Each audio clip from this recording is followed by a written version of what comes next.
Hello and welcome to Eagles Power Hour, your official, unofficial Eastern Washington affiliate on the Big Sky Podcast Network. I'm your host, Patrick Frakes, and your Eastern Washington Eagles are Big Sky regular season champs in both men's and women's basketball. Awesome stuff. We kind of hit on that in our previous episode talking about football a little bit, but uh, man, it has been an absolutely awesome season for both the men's and women's teams. These teams are so much fun to watch, and they're just so fun to cheer on all year, man. Seeing them bust their butts, and they're going to be rewarded with a regular season ring, which is just awesome stuff. I was lucky enough to be there Thursday when Eastern sealed it versus Montana and watched the net cut down ceremony and all that. Just chills, man. So much fun to watch, and doing it over Montana was just amazing.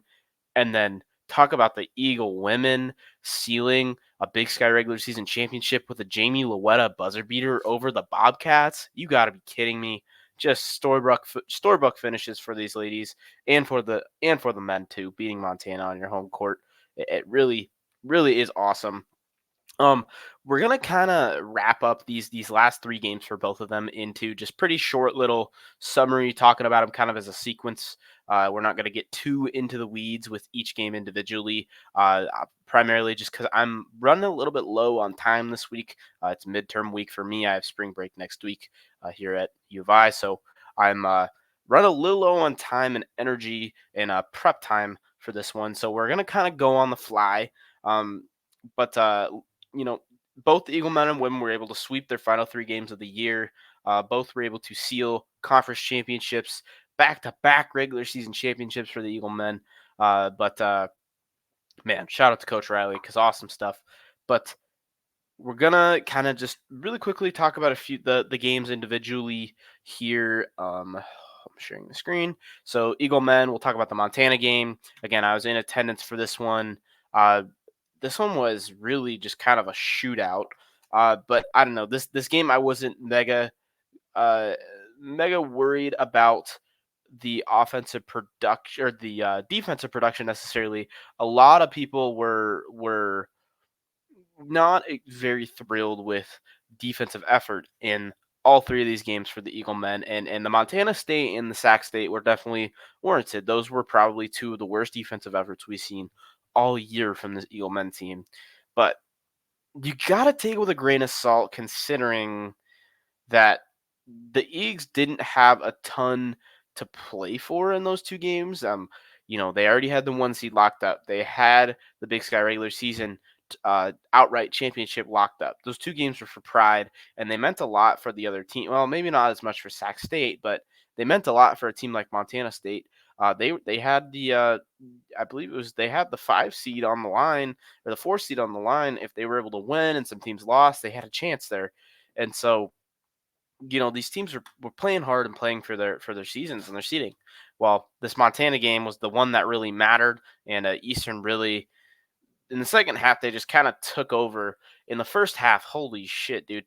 Anand Moody is just Anand Moody, however you say it, was just absolutely electric. He was really Montana's main source of offense. A few other guys, Trey John Sawyer hit a couple of threes, which was something you don't see every day. Um, you know, Deshaun Thomas hit a couple of threes as well. Those were his only points of the night, though. Anand Moody scored 35 of Montana's 79 points in this one. This was an epic crowd, over 2,100 fans. Awesome stuff. I was sitting with a few of the Eastern football players, and we actually had to move out of our seats, got kicked out of where we were sitting by people with tickets, and it's pretty rare that happens at Eagle men's games for us. So it was really awesome crowd, encouraging crowd, just awesome fun stuff. Just looking at some of the quick box score stuff. Montana played really well that first half, and Eastern again had kind of a tougher first half shooting from what it felt like overall. I guess it really wasn't when you look at the stats. It just didn't feel like the most productive first half of all time when it comes to shooting. But they kind of strapped down the defense a little bit in that second half. Didn't give Moody quite as many opportunities, and they were able to shut down Montana pretty well. Both teams shot very well. I mean, it was 79-89, kind of an offensive shootout, but the defensive effort wasn't particularly horrible. when you look at the Montana State and the Sac State games, those games, I'm going to be honest, those were two of, I would personally say those were the two worst offensive or defensive showings this Eagle men's team has had all year in terms of in conference. Because that's kind of when I really dialed in and watched them closely. So this Montana game, I wouldn't say so as much. Moody was just really all their offense. But again, this night was just absolutely glorious. Beating the Grizz to seal it. Awesome stuff. Shout out to Casey Jones. He had 30 points as well as 6 rebounds, 13 of those points coming from the free throw line.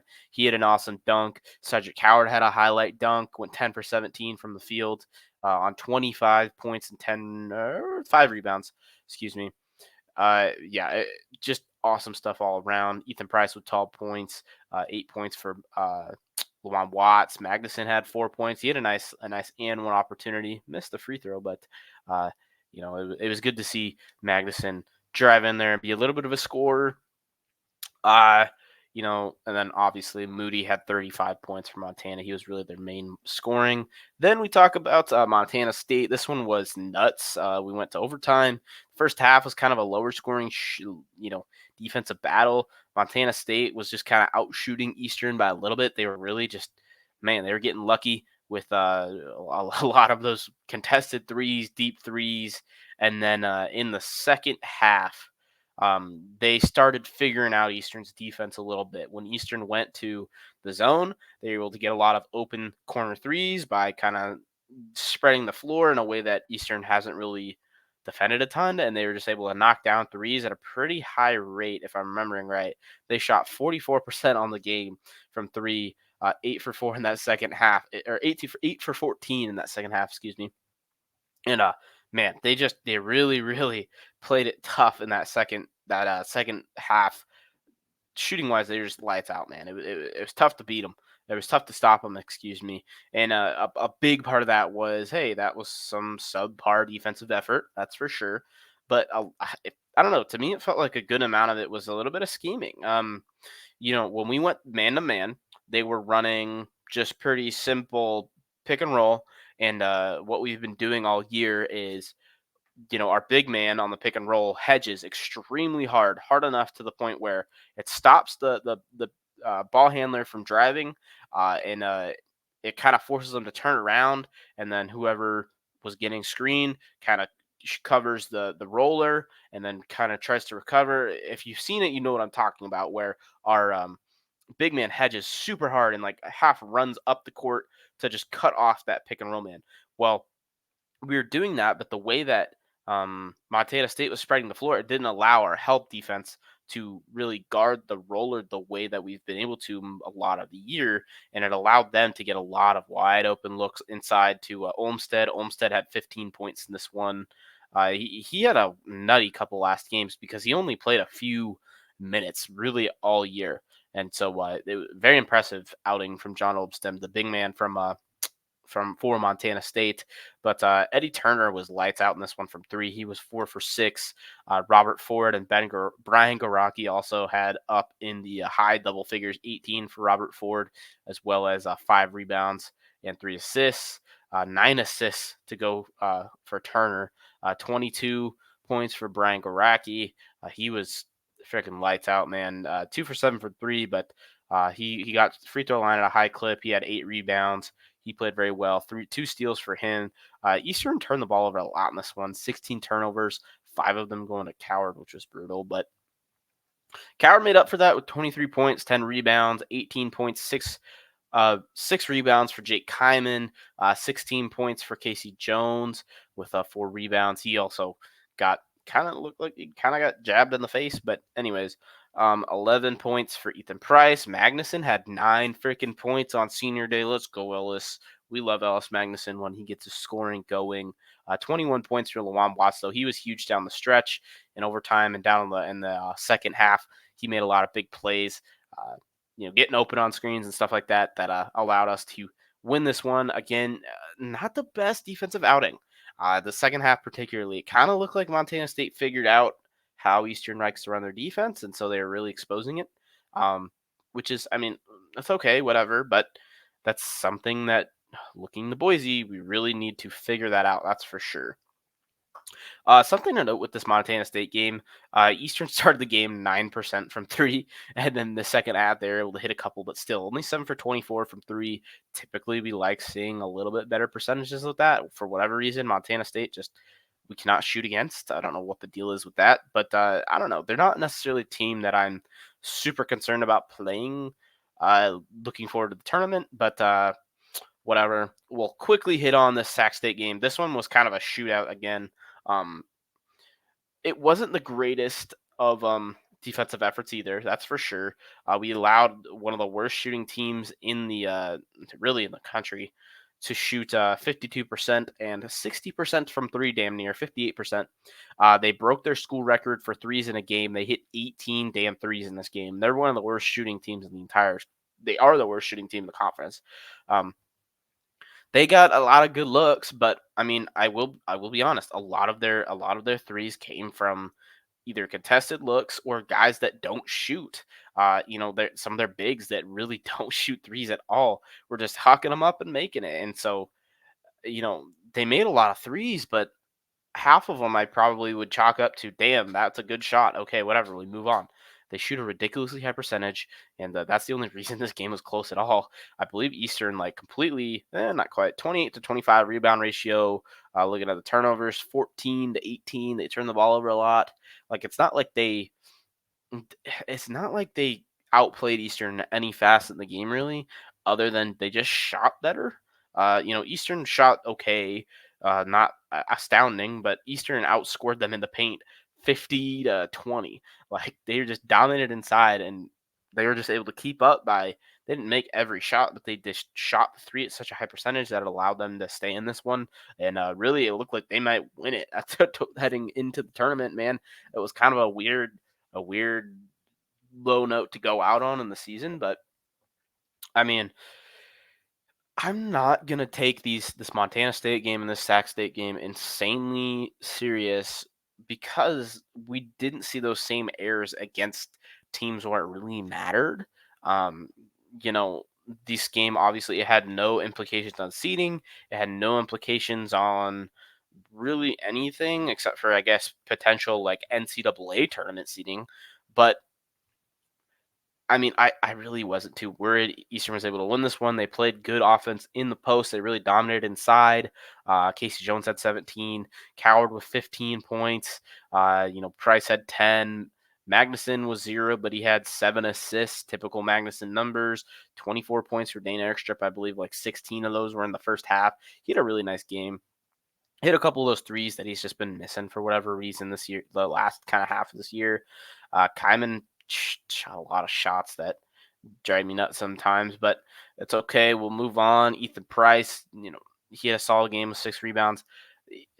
Overall solid game. Nothing extremely astounding. Getting 37, 40, 42 bench points though. Awesome stuff, man. Zonke had a nice layup.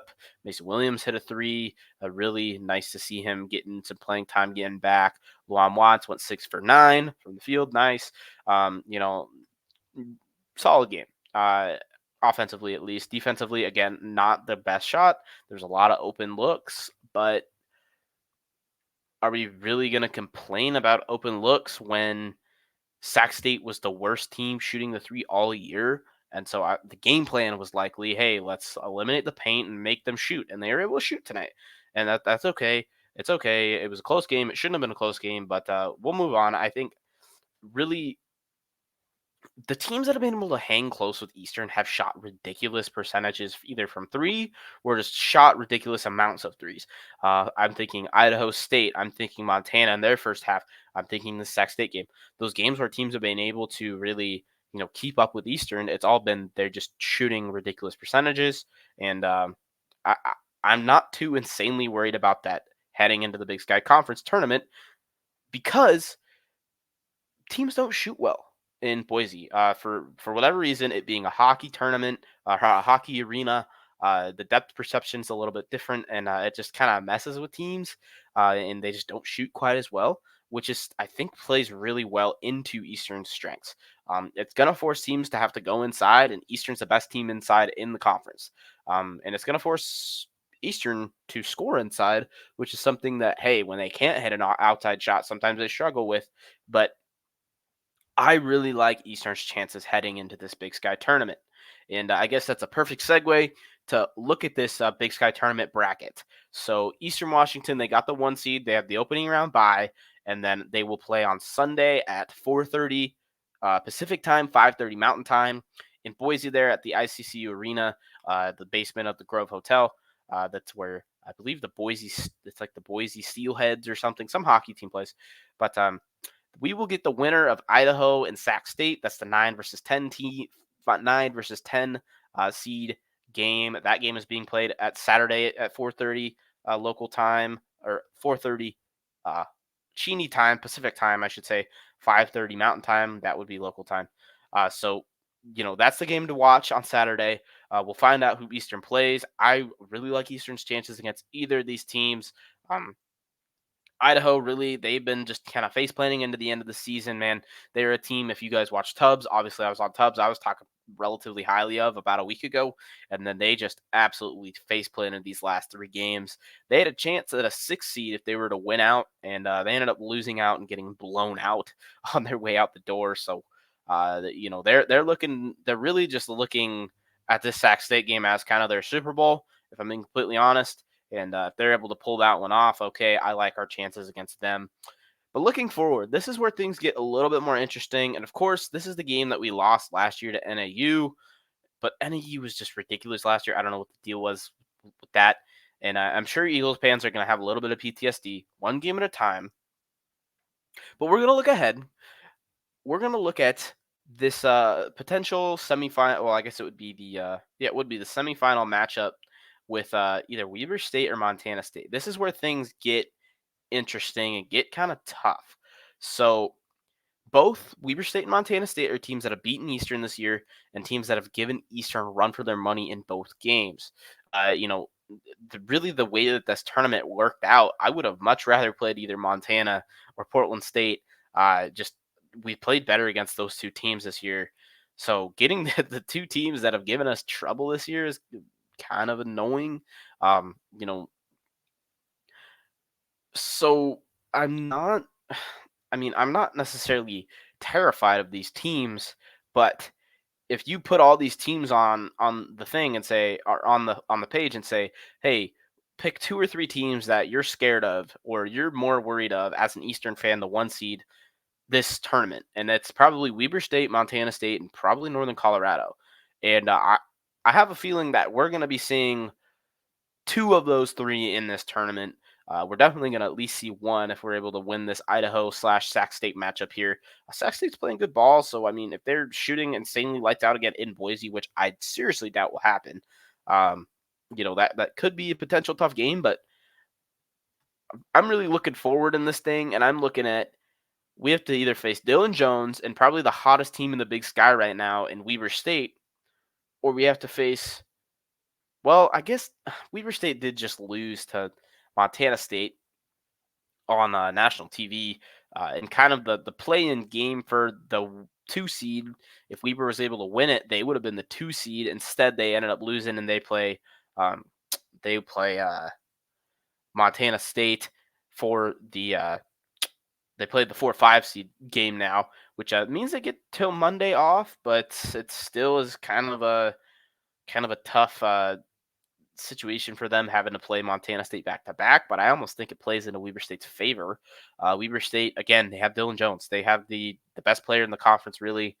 He's probably going to win Big Sky MVP. It was St. Thomas through about 3/4 of the season, and then, man, Dylan Jones just took over. He's averaging like 20, 10, and 7 or something ridiculous like that. And so he probably is going to be the front runner for the MVP. It looks like he is. So we're gonna have to play him. I'm kind of not assuming, but it really wouldn't shock me if we end up playing Weber State in this semifinal game. And hey, that's gonna be a tough game. Weber State's a really good team, and they have the best player really in the conference. But I like our chances. The last game, man, Weber State was just on. They were shooting phenomenally in Cheney. That was the game that we lost to Weber State in Cheney, and they were just shooting phenomenally. Just for whatever reason, man, we just could not get a stop. I doubt that is going to happen in Boise. I really, really like Eastern's chances in this one, man. Just the way that Eastern is built, they really are kind of an inside-out team first. They dominate with their size. They play well. They've been dominating with their defense, but not so much lately. But they're more of a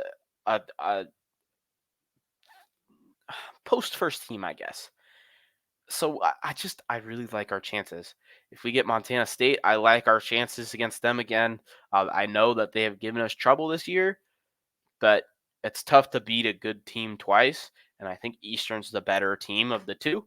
They're the team that could really make a run if they're hot, and I mean they got the coaching staff and they got the talent to make a run if they have to. But man, I like Eastern's chances, even though it's going to be a tough road. I really do like Eastern's chances.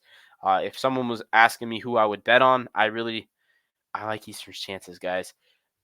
Not saying that to jinx Eastern or anything, but I like how we're built. I really like.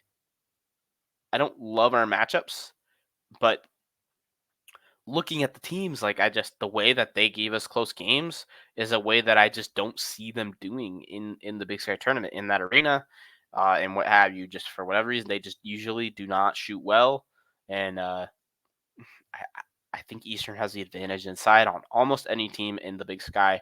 Really, probably any team in the Big Sky. I think the only team that really has a player inside that would give Eastern trouble is either NAU or with Basham. He's just dominant in there, or probably Dylan Jones. So, I I keep saying it, but I like our chances, guys. I'm looking forward.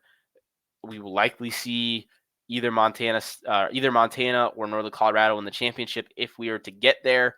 And you know, shoot, I would love to see the Grizz in the championship game. I would just absolutely love that. But man, it would just be awesome. Eastern versus the Grizz. It doesn't get much better than that if you're an Eastern fan. For the championship to go to the big dance, that would be absolutely phenomenal. But obviously, one game at a time. You got to beat Idaho. So, or Sac State, obviously. Uh, I mean, I don't know if I'd be picking Sac State or not, but what have you. So, the dates to remember if you are an Eastern Washington fan. Saturday, March 9th, we will be finding out who we play at 4:30 p.m. Pacific time. That's Idaho versus Sac State. The winner will play Eastern Washington. Then, March 10th, that is Sunday. That is when Eastern Washington has their first game. They will be playing at 4:30 p.m. Pacific time, 5:30 Mountain time. The winner of this game moves on to Tuesday, March 12th. But the winner of that game is at 5:30 Pacific time on March 12th, Tuesday. But to find out the opponent for that game, that is March 11th. That is Monday. That will be Weber State versus Montana State. If you were an audio listener, Weber State versus Montana State is a play-in game for the semifinals. So is Eastern versus whoever wins that Sac State Idaho game. The winners of those two games play in the semifinal. So, just projecting, if Eastern beats Idaho, they will either have to play Weber State or Montana State in the semifinals. And then just projecting a little further, they will have to play likely either Northern Colorado, Montana, or Portland State in the championship if they were to get there. Again, guys, I really like Eastern's chances, and I'm really excited about this.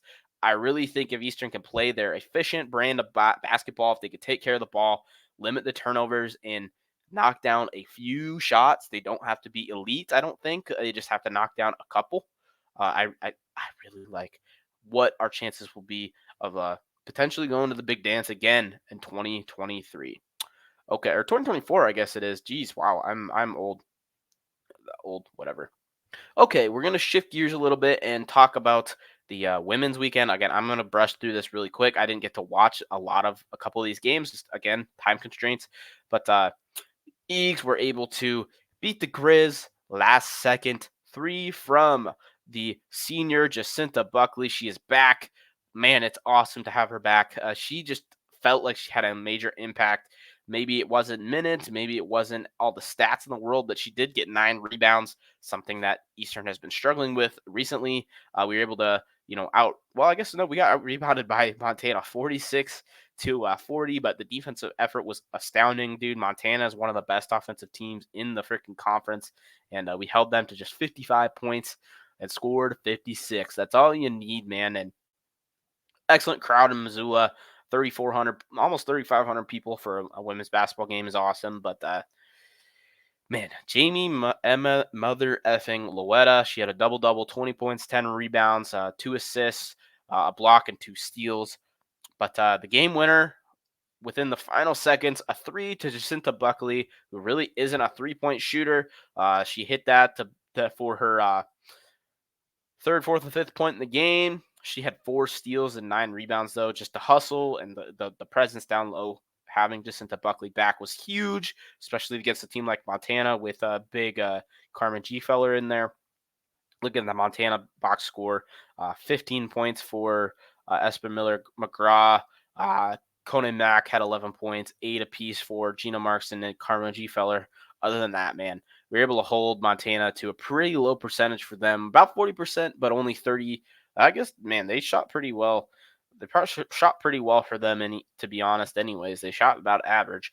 18 turnovers is where this thing was won, though. Forcing 18 turnovers by the Grizz and only turn the ball over 8 times. Man, awesome stuff.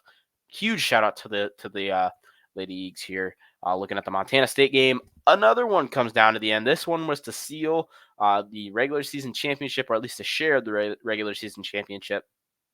Eastern Washington hit a game winner as the buzzer sounded. Jamie frickin' Loetta hits the game winner to seal it, to give those ladies another ring. Huge shout out to Millie Knowles. She just got engaged like last week to former Eagle safety Anthony Smith.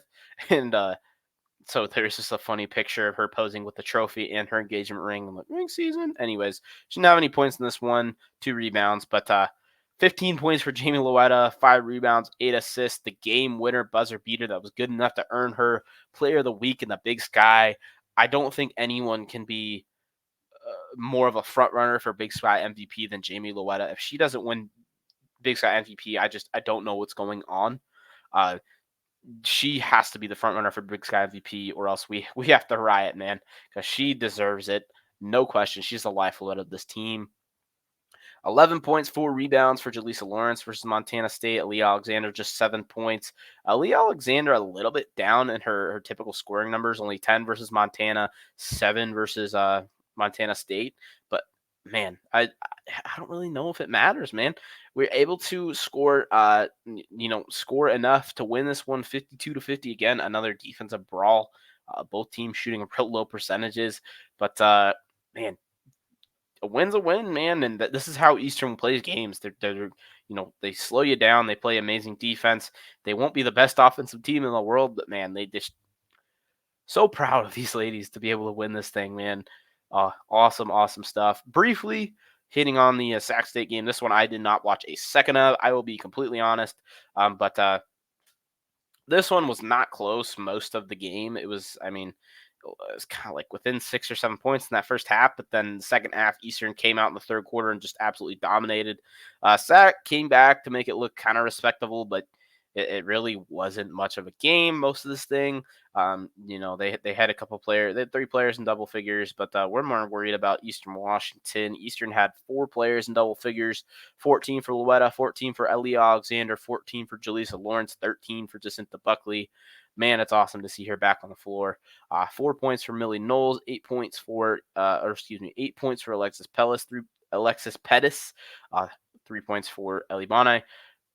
Well-rounded, 8 assists, 5 steals, and 3 rebounds for Jamie Loetta. Let me look at they actually had 15 assists for them. They typically don't assist the ball very well, but man, just so awesome. For 17 turnovers versus Sac State, ridiculous. Shot relatively efficient for Eastern Washington, 44%. And really, I don't have much more takeaways from this, but looking forward to the women's side of this bracket. Man, I am so excited to watch this women's bracket, and I don't know if I'm being selfish or what, but I have a feeling that this women's bracket might end up being a little bit more easy for the Eagle women, and not necessarily saying that the teams are worse. I just think the matchups aren't quite as bad as the other side. Montana State and Weber State are both teams that have beat Eastern in the regular season. Montana State beat Eastern in the regular season in the women's side of things. They are on our side of the bracket, but I like our chances to be able to beat them. Um, you know, both games were real close, came down to the wire. We beat them by right at the end at their place. They beat us right at the end at our place. I think Eastern is the more talented and better team on a neutral site. I think Eastern's going to be able to win this one. But looking at the women's bracket, games to pay attention to at on March 9th, that is Saturday. Uh, the Eastern women will watch Weber State versus Portland State to find out who they will be playing. Weber State and Portland State have both been pretty bad this year. I'm not too worried about either of these teams. Portland State has just been just horrible, man. They were kind of a team that we thought would be better. They have one of the better scorers in the league, but in Esmeralda, I can't remember her name, but uh, they're just both teams aren't very good. Again, not looking past these games, but I'm gonna look past these games because I don't have the time to break down every game individually. But really, Eastern should win either of these games. I think their defense will be able to really just uh, shut down both Portland State and Weber State. But that game, Weber State versus Portland State, that's the 9-10 game, will be played at 11 a.m. Pacific time on March 9th. That is Saturday. That is when the Eagle women will find out who their opponent will be on Sunday. The Eagle women's first game in this tournament is March 10th, Sunday. That'll be at 11 a.m. Pacific time, 12 p.m. Mountain time. And that will be the winner of the Weber State Portland State game. Then Monday, March 11th, is Montana State versus Northern Colorado. That's the 4-5 seed game. The winner of that game goes to the semifinals, and hopefully the other side of that will be Eastern Washington. That is the semifinals will be played on March 12th, Tuesday. That is going to be again at 11 a.m. Pacific time. A lot of day games for these, or morning games, I guess I should say, for the Eagle women. Really hoping they should be able to cruise to the semifinals. Really on paper that they really should be able to. They should be able to cruise to the quarterfinals at least. No, that's the semifinals. Excuse me. I don't know why I was having a weird moment there, but they should be able to cruise to the semifinals to play either Montana State or Northern Colorado. It really could be either team, just depending on how Montana State's playing. Again, they haven't played well on the road besides their game in Cheney, really. And so I think it will. I'm leaning towards seeing Northern Colorado, but we really could see either team. And then Eastern Washington will have a tough opponent, but it's a 4-5 seed rather than playing NAU or the Grizz again. And so hopefully, we're going to be able to win that game to go on to the championship, which is March 13th, Wednesday at 3 p.m. Mountain Time. That'll be 2 p.m. Pacific Time. That is the big one to go to the big dance. But, man, how insanely amazing would it be if both the men's and women's team were able to win this tournament? I think both teams are the best, most talented teams in the tournament on either side of their bracket. I think the women's game, I really have the most faith of them to get to the championship game, but I think the championship game will be a really tough matchup for them. And then when I think about the men's side of things, I think getting to the championship game will be tougher than we think. And then once we get to the championship game, I really like Eastern's chances against both either Northern Colorado or Montana. Both teams are very shoot first teams that depend on their offense a lot. And I don't think Boise typically is where the offense shines. So I'm excited, man. This is gonna be so much fun to watch. Man, we got 2 1 seeds, both teams with championship aspirations, both teams really looking to go get to the big dance on both sides. If Eastern was to win, there's a pretty good, and on the women's side of things, there's a pretty good chance they'd be playing in Spokane in their on their tournament game, which would be freaking awesome. Just I would assume that they would try to regionally do that, but if not, it's whatever. Man, it would be awesome, awesome, awesome to have either the men's or the women's team playing in Spokane for the tournament. But that's kind of our quick preview of the Big Sky tournament here. Looking at the other side of the women's bracket, NAU is the 2 seed. The Grizz are the 3 seed. Those are the two biggest threats on that side of the bracket. Both teams, again, they're pretty offensive first teams, similar to the men's side.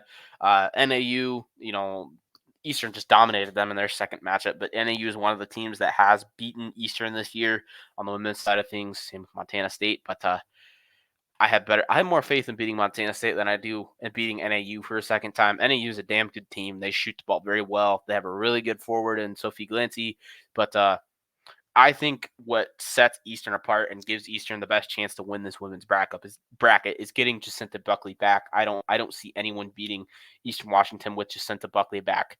Uh, I really think she's the X factor, and not necessarily because she's the greatest player on the team, but I just think her presence is really what Eastern was missing in those few losses and few shaky performances that we had this year. And so, man, what a freaking year of Eagle basketball, guys. This is probably, we'll do one more basketball episode, but after that, I think we're probably going to wrap it up with the basketball and be talking almost strictly football. I'm a football guy. I'm not going to hide that. I'm a football guy. I'm going to be biased towards football. Example A, I just released a football episode the week of the Big Sky tournament in basketball, but we're me and Kyler are both football guys, so we're going to be releasing our football stuff, but we try to cover basketball as much as we can just because these teams have been amazing and they really deserve it. Man, we're just so excited. This tournament is about to be so much fun, guys. Tune the F in.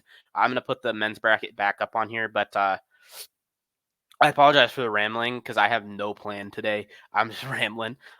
But again, championship game for the men's game. The men's tournament is at 8:30 p.m.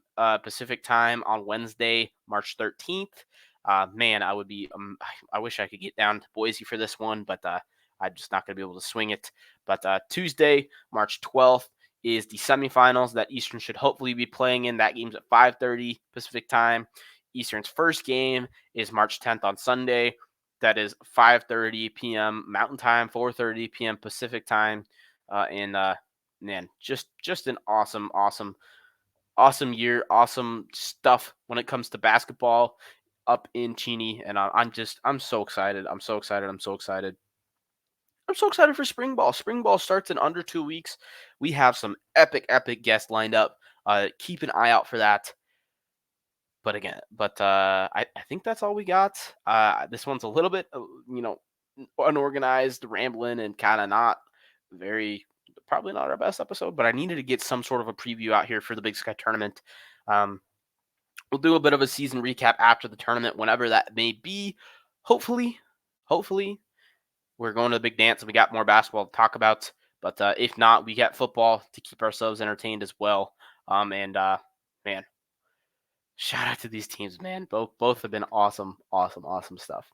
Okay, I keep saying awesome stuff, and I keep repeating myself a million times, and so I'm gonna go ahead and end this one. A little bit of a short episode, just because I run low on time. Like I said, I only had 45 minutes to record today. I'm right at 38, so perfect timing. Thanks everyone for listening. Get your butts to Boise if you can. Get your butts to the TV and watch these games and support your Eagles as much as you can. Man, so excited. I keep saying that, but man, can't wait to watch these Eagles on Sunday.